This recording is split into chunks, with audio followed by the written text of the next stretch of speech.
Salam, xoş gördük. Yenidən sizinlə həmişə olduğu kimi mənəm, həkim, psixoterapevt, yalan və bədən dili üzrə ekspert Elnay Rəhimov Tambovski.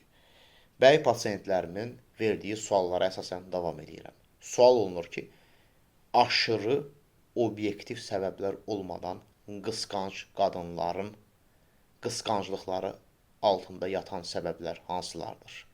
Birincisi, onların öz daxillərində yaşatdıkları dəyərsizlik duyğusudur ki, hansı ki, ata ilə birbaşa özlərinin münasibətinə dayanır. Ata ya evdə varlığını hiss elətdirmir, ya zəif kişidir, ya şiddətdən istifadə edir, ya pis alışqanlıqları var, narkotik maddə, içki kimi, ya da qızını şərtli sevir. Sən filan şey eləsən, mən səni sevəcəm.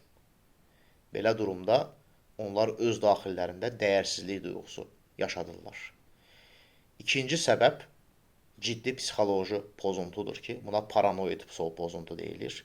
Hansı ki, o insanlar, yəni bu xanımlar hər zaman onlara istənilən yerdə, istənilən formada, istənilən şəkildə xəyanət olunacağından qorxurlar.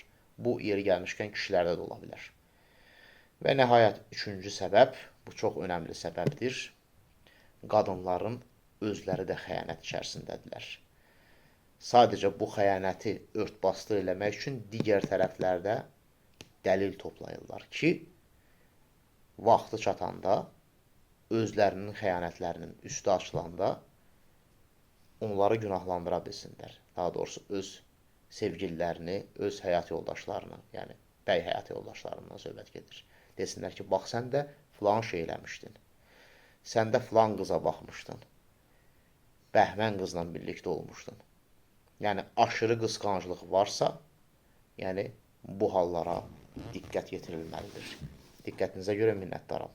Sağ olun.